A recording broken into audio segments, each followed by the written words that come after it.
On this episode of Travelogue, we explore the wonders of Tengchong, a charming Chinese town bordering Myanmar, appreciate Mother Nature at her best, and go up on a hot air balloon to admire the beauty of her famous volcanoes.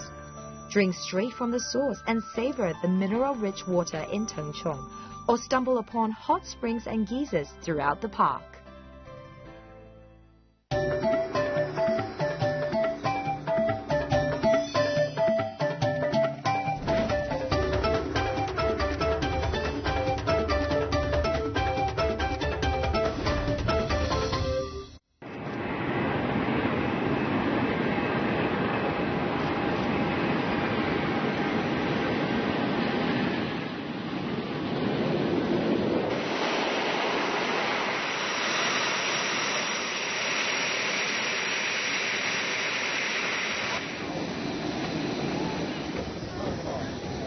I've heard many times that you can come to Yunnan hundreds of times and still be in love with it, still want to visit. It's my first trip here, but instead of going to Lijiang and Kunming, the more popular cities, I decided to visit Tengchong, a charming small town with its own flavor. Welcome to Travelogue. I'm Michelle Lin. Tengchong is a Chinese town that borders Myanmar. It's located in the Baoshan prefecture in western Yunnan. 400 years ago, Xi Xiaoke, a famous Ming Dynasty scholar and traveler, described Tengchong as the furthest border city in China. What he meant was that it was the furthest city from the capital. Nowadays, by contrast, Tengchong is easily accessible from Beijing and the rest of China. And with the newly opened airport, it's only a 45-minute plane ride from Kunming, the provincial capital of Yunnan.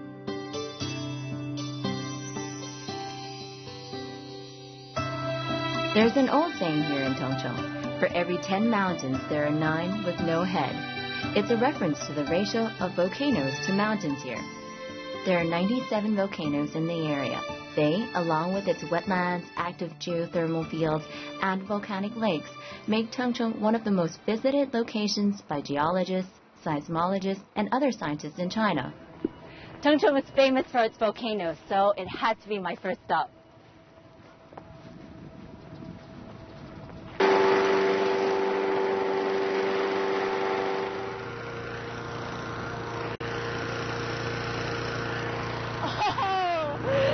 If you want a better view of the surrounding landscape, you can come to Huashan and go up on a hot air balloon between 8 and 10:30 every morning, but only if the weather is good.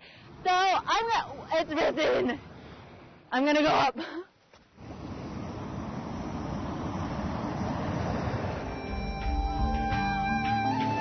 The volcanoes here are incredibly valuable for research by scientists.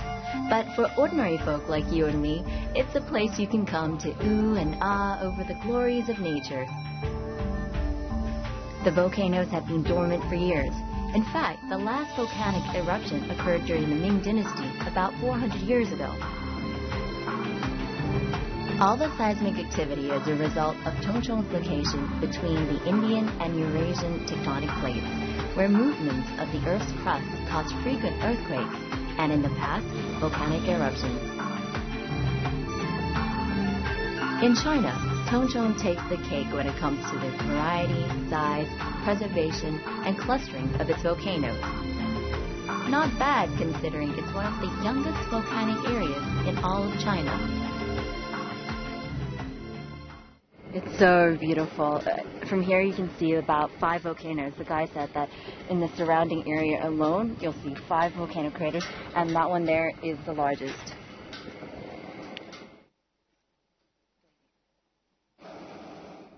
Tourists are allowed to climb to the top of every mountain here, legs willing.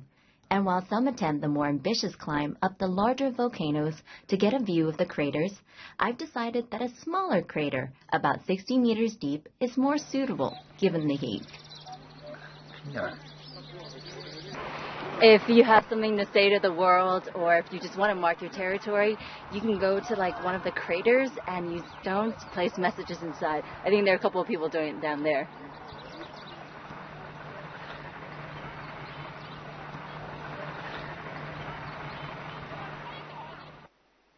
My arms may have gotten pretty sore, but it was well worth it. I didn't want to touch another rock for a while, but I was more than happy to take a pleasant stroll through the area of Heiyi River to look at a special rock formation produced by the volcanic activity in the area. Some of this rock is lacquered and sold as household decorations around Tengchong. Now, you might not be able to move mountains, but you can own a piece of one, if that's your thing, although I much prefer to look at it in its natural state.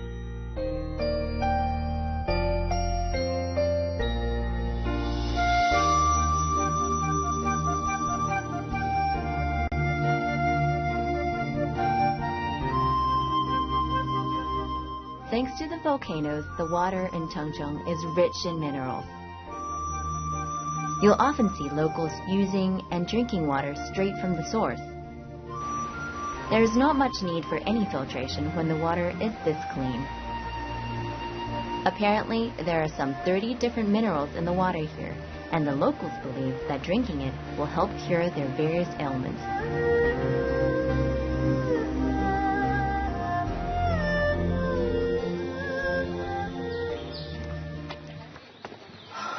I'm starting to feel the heat from here. It's really hot. I now know what a steamed chicken feels like. Oh, man. You have to see this. Tengchong has one of the greatest concentrations of geothermal resources in China. In fact, it's second only to Yambajing in the Tibet Autonomous Region. There are more than 100 hot springs in the area, of varying sizes, appearances, and temperatures. It's said that every village here has its own hot spring. Ruihai is known to have the highest concentration of hot springs in Tengchong, about 20 large ones, and many more smaller ones. The largest and most famous of Ruihai's hot springs is the Big Boiling Pot, which reaches temperatures of 96 degrees Celsius above the ground and 102 degrees below it. It's not the sort of hot spring you'd want to bathe in, though. The locals here make full use of their natural resources.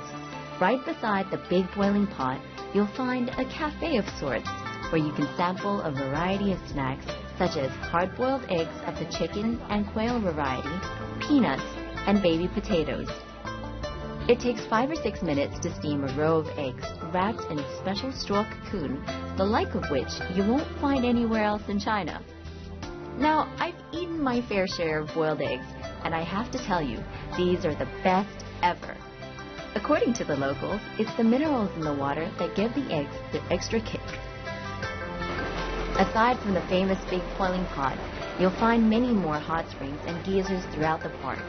However, temperature-wise, none of them is a match for the Big Pot, with temperatures averaging between 60 and 80 degrees Celsius.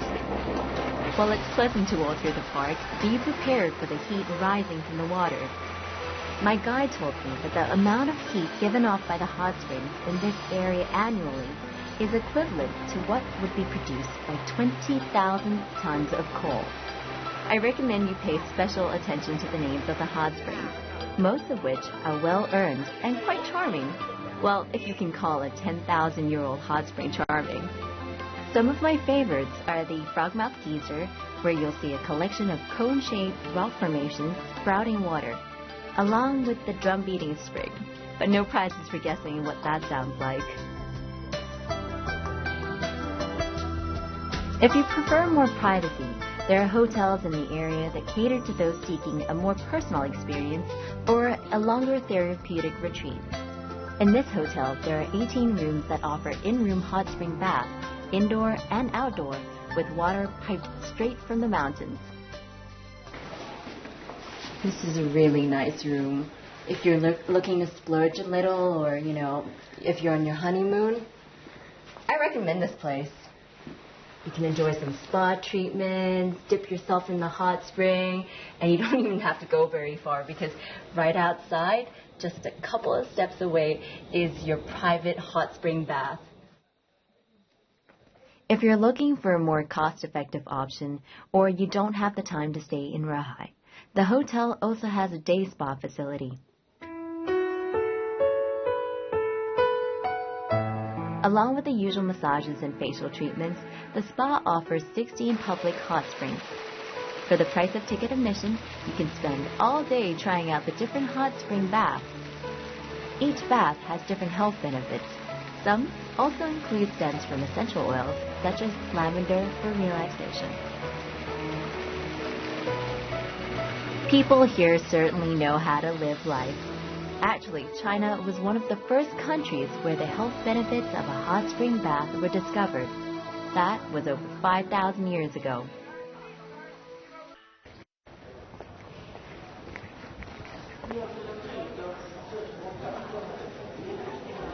Tongcheng is really famous for its jade because it's really close to Myanmar, and you'll find many shops in town that sell it here. But if you're like me and you don't know anything about it, it's kind of helpful to go to a museum first, find out a little bit more, and don't tell anybody, but this area here is also one of the places that you can buy jade at its cheapest. 你好，谢谢。 The jadeite in China came from Myanmar. Tongcheng, as the last stop on the southwestern Silk Road and the nearest Chinese town to the Myanmar border, became the natural marketplace for jadeite. Horse-drawn carriages would bring the raw jade rocks from Myanmar to Tongcheng to be carved and sold. The town is now the #1 producer of Chinese jade in the world. It's also the largest marketplace and carving center for jadeite from Myanmar in China. It's believed that wearing jade removes all toxins from the body and protects the wearer from bad luck and misfortune. Moreover, jade has been the muse inspiring many artists and scholars throughout Chinese history. The famous philosopher Confucius even likened the qualities of the stone to the human virtues of intelligence, truth, loyalty, justice, purity, and humanity. Ultimately, jade symbolized the ideal noble and superior man. Do you see this thing? It's over 60 years old, and they use this to basically buffer the jade and make it all shiny. I don't know how it works. 怎么样泡挂呢？再放 like 如果有一个这样。对，一般都是那样磨，然后呢就这个呢一般都是抛手镯的。 You'll also be able to see modern carving techniques here. In the past, it would take hours to cut open a piece of rough jade, so merchants and traders would negotiate a price for an uncut stone by observing the quality of the jade through a small window scraped off the oxidized opaque skin without knowing the true quality of the whole piece of jade they were buying. I was told that while the worth of gold can be measured by weight and market price, there is no standardized method for determining the value of jade. There is a rating system that ranks jade on a scale from A for exceptional to E for acceptable, based on tone, texture, translucency, and color. But it's not widely recognized. The best price determinant is your perception of the stone's beauty and how much you're willing to pay. When it comes to jade, so it's said, you don't choose the piece, it chooses you. Oh, okay. See, once you've gone to the museum and learned a bit about jade and decided that, well, you want to buy something, you can come to the shop and they'll teach you, what piece to buy, what's so good about it. This, for example, the guys told me, is really valuable because it's got clouds and it's got different shades of green, so there's variance in it, which makes it really, really pricey. I've worked up quite the appetite shopping, and the girls at the store told me that right across the road, a few steps away, is a restaurant that serves local cuisine. And the great thing about it is that every night at 8 p.m., you'll be able to see a local puppet show with puppets that are made out of pigskin. That's pretty cool, so I'm going to go and check it out.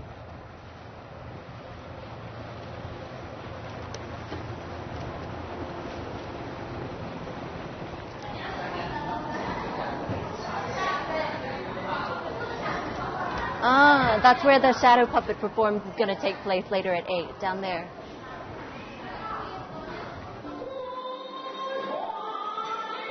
The shadow play is a feature of various cultures around the world, such as the wayang kulit in Malaysia and Karagöz and Hasavat in Turkey. In China, the shadow play is a traditional art form that dates back to the Han Dynasty over 2,000 years ago. In China, the shadow play is said to have originated after one of Emperor Wu's favorite concubines passed away from illness. The emperor was so distraught that he ordered his officials to bring her back to life. The poor officials, faced with the prospect of losing their heads if they failed in this impossible task, came up with an ingenious plan. They made a puppet of the concubine using donkey hide. To this day, there are many places in China where shadow plays are performed, although there are distinct regional variations. In some areas, the shadow play revolves around singing local folk songs. But here in Tengchong, the puppets are used to tell stories. It's a form of entertainment that remains very popular among the locals, even when their TV sets are calling out to them. 师傅，还有几个人在你村子能做这个的，还有能表演这样的？能做的在50多人，能表演的只有30多人了。哇！以前呢传男不传女，现在呢我们这老艺人刘永洲，我是他的搭档，叫刘定徐。那么还有我的那个侄子。我们这里组织呢已经有好多5位女同志、小女孩，他们都来跟着表演了。哦，在寨子里边。但是现在年轻人还喜欢这样的吗？喜欢。还是这样啊？除了演老的，我们还改革了新的。所以年轻人演这个大本头就难演，演历史故事很困难。要敲打，要拉琴，要唱，挺多东西的。那么打斗的时候不唱，要一般的文戏才唱。哦，唱一个吧，你唱一个吧，给我听一下。老艺人唱一个。樊梨花真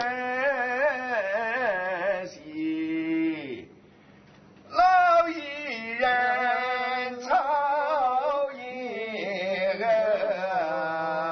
小酒也最动听。又是女腔。女的。女的。我做了。你把上倒了，成了倒油先。I flipped the head the wrong way. If you want to find out how the shadow puppets are made, you need to take a 30-minute drive from the town center to a village called Liujiajai. The journey there gives you the chance to take in some magnificent scenery. I'd heard that Tengchong is a beautiful place, but having traveled to places with some of the most spectacular landscapes in the world, including Bali and New Zealand, I never expected Tengchong to floor me. But driving past the rice paddy fields mirroring the sky, that's exactly what happened.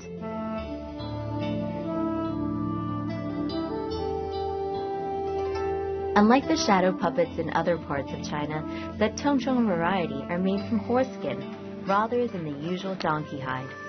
Each limb is traced onto a piece of leather before being cut out by hand. The puppet is then painted according to its character in many different, bright, and vibrant colors. Like most traditional arts in China, shadow puppets and shadow plays are a dying art form. Not many people are able to make the puppets or perform the plays these days. Still, the elders continue to train and teach the young to perform, integrating modern stories in the hope of keeping the old tradition alive. While most of the people who live in Tengchong are ethnic Han, the town is located within a region with many ethnic minorities, and the puppets here represent both groups. I overheard some tourists saying that they'd seen shadow puppets in many parts of China, but the ones here were the most beautiful and intricate.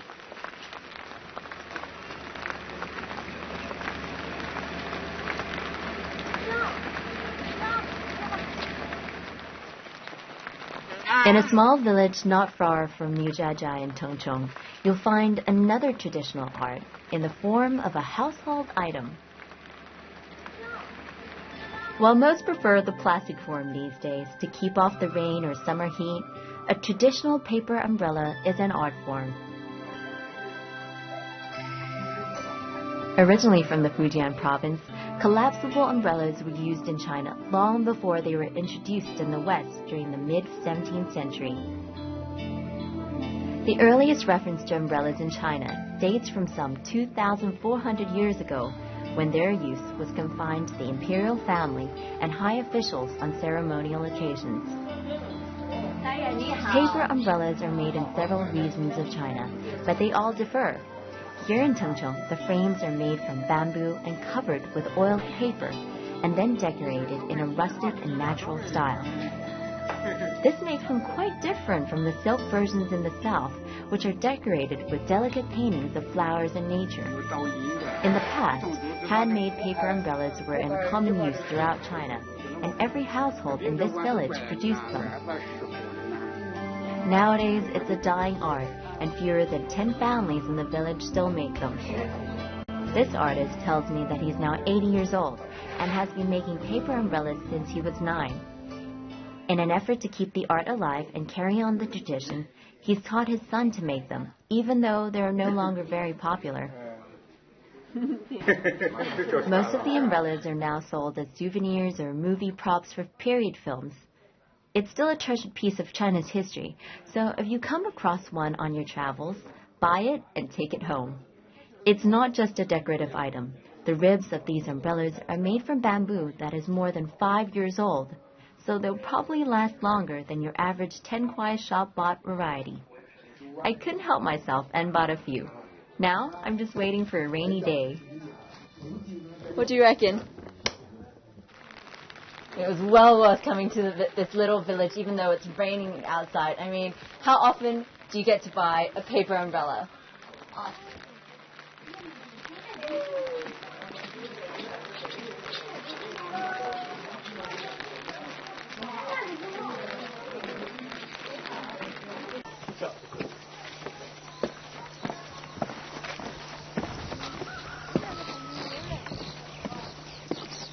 When you get to the Beihai wetlands, you can either walk on the elevated platforms or you can take a boat around the marshes, which is great because then you'll be closer to nature and you'll get a better look at the ecology here. The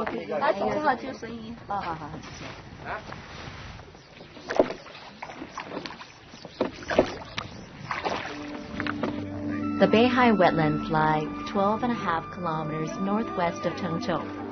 Covering an area of 10,000 square kilometers, they embrace a complex ecosystem and great biological diversity. The Beihai wetlands are a major ecotourism destination for those visiting Tengchong. As one of 33 key national wetland areas in China, they are the only state-level protected wetland in Yunnan province. Photographers flock to the Beihai wetlands in every season to capture the magnificence of the surroundings. There are also research centers that attract environmental scientists from all over the world.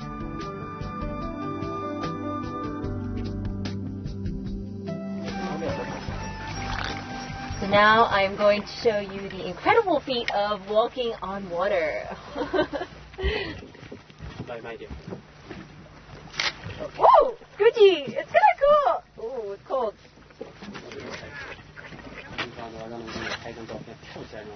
Huh? Never having visited a marsh, I was surprised to learn that you can stand on tufts of grass that appear to be floating on the water. The grass is about 10 meters high and is so dense that a patch this big can bear the weight of at least 10 people. Now, if the novelty of feeling like you're walking on water isn't stimulating enough, there's always something to see here, no matter which season you visit. If you come in spring around March and April like we did, you'll see fields of purple fleur-de-lis.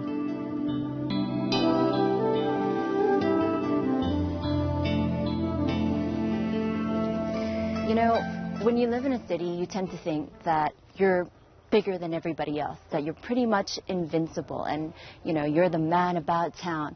But coming here, I feel so insignificant because I'm surrounded by these ginormous mountains, and it feels like a reality check, like I'm just this one little being in this massive world.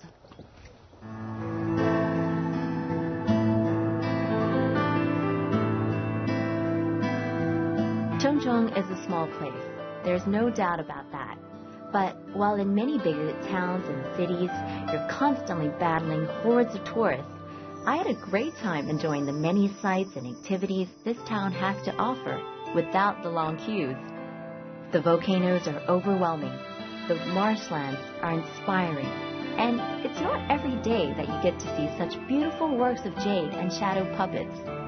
I'll be continuing my journey in Tongcheng in the next episode with a visit to Heshun Village. It's a place that most people won't have heard of, but one that they'll want to visit if only they knew. Keep your bags packed till then. Thanks for watching Travelogue.